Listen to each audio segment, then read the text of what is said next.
What is life? बहुत अच्छा प्रश्न है।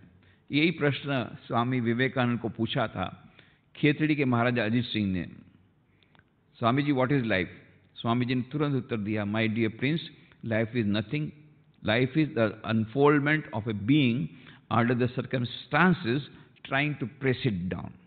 महाराजा, यह जीवन है, उन संघर्ष का नाम है जीवन। किनके विरुद्ध संघर्ष? उन परिस्थितियों के विरुद्ध संघर्ष जो हमेशा हमको दबा देना चाहती है। तो संघर्ष का नाम ही जीवन है। जहां संघर्ष नहीं वहां जीवन नहीं। संघर्ष तो आएगा ही, जीवन का दूसरा नाम संघर्ष है। और दूसरी बात, एक मेरे को कई लोग बोलते हैं कि मेरे जीवन में इतना संघर्ष क्यों, मेरे जीवन में इतनी सारी समस्याएं क्यों, ये तो पार्शलिटी हो रही है। सब लोग ऐसा सोचते मेरे को ज़्यादा संघर्ष करना पड़े, मेरे जीवन में ज़्यादा समस्या है। ये गलत धारणा है। सबके जीवन में समस्याएं हैं। हमको ऐसा लगता है कि मेरे जीवन में ज़्यादा संघर्ष। और यदि ये बात सच भी है कि आपको ज़्यादा समस्याएं हैं आपके जीवन में, तो याद रखना कि ये समस्याएं ये हमारे पास सामने आती हैं इसलिए नहीं, हमको दुखी करने के लिए नहीं, हमको महान बनाने के लिए। इसलिए जब इस प्रकार के विद्यार्थी मेरे पास आते हैं तो मैं उनको पूछता हूँ, अच्छा बताइए मेरे को एक बात बताओ, do you want to become ordinary और extraordinary? No, I want to become extraordinary. तो मैंने कहा ठीक है, तो अभी मैं इक्वेशन जो तुमको बोलता हूँ सुन लो। Ordinary people have to undergo ordinary struggle, extraordinary people have to undergo extraordinary struggle. जो सामान्य हैं उनको सामान्य, उनके जीवन में सामान्य समस्याएं आती हैं, और जो अति सामान्य बनना चाहते हैं, एक्स्ट्राऑर्डिनरी बनना चाहते हैं, उनको एक्स्ट्राऑर्डिनरी समस्या का समाधान कर, एक्स्ट्राऑर्डिनरी समस्याओं का सामना करना पड़ता है। अब तुम निश्चित करो, ऑर्डिनरी बनना चाहते हो, एक्स्ट्राऑर्डिनरी। और फिर स्वामी विवेकानंद बोलते हैं, the greater the struggles, the greater the person who comes out of it.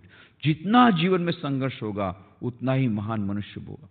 Swami Vivekananda का समस्त जीवन देखिए, पूरा संघर्ष से भरा हुआ।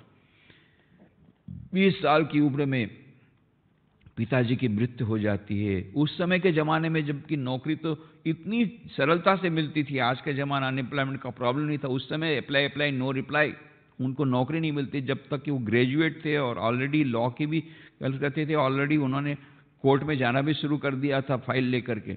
उस समय भी उनको पैसे के लिए कितना संघर्ष करना पड़ा, बाद में जीवन में कितना संघर्ष करना पड़ा। जब सन्यासी बने तो सारे भारत की परिभ्रमण किया, तब कभी कभी 5-5 दिन तक उनको खाने को नहीं मिला। फिर उसके बाद में अमेरिका जहाँ जाते हैं वहाँ पर भी शिकागो धर्मसभा में गए तो उनको एंट्री नहीं मिली। पहले बोले आपके पास परिचय पत्र कहाँ है। और फिर वहाँ पर पैसा भी उनके पास से ख़त्म हो गया, वापस जाने का भी पैसा नहीं था। इतनी अधिक ठंड थी, कपड़े नहीं थे, उनको मालूम ही नहीं था कि वहाँ माइनस में टेम्परेचर होता है। अब खेतड़ी के महाराजा अजीत सिंह ने प्रेम पूर्वक मेरे गुरु को अच्छा ड्रेस, तो उन्होंने जो राजस्थान का ड्रेस, पगड़ी और ये सब कुर्ते वगैरह दे दी थे। राजा खेतड़ी के महाराजा अजीत सिंह जी को भी ये मालूम नहीं था कि वहाँ माइनस में टेम्परेचर होता है शिकागो में। उन्होंने वो समर सीजन के अच्छे अच्छे कपड़े भेजे थे उनके साथ। ये सब कितनी सारी समस्याएं एक के बाद इनको करनी पड़ती है, उनके जीवन में आती है। ये आप देखिए उनके जीवन में, तब उनको पता पड़ेगा कि इतनी समस्याओं का सामना उन्होंने किया। और इसीलिए वो स्वामी विवेकानंद थे, स्वामी विवेकानंद बने। क्यों स्वामी विवेकानंद बने? क्योंकि उनके पास एक्स्ट्राऑर्डिनरी बने, क्योंकि उनको एक्स्ट्राऑर्डिनरी प्रॉब्लम्स को फेस करना पड़ा।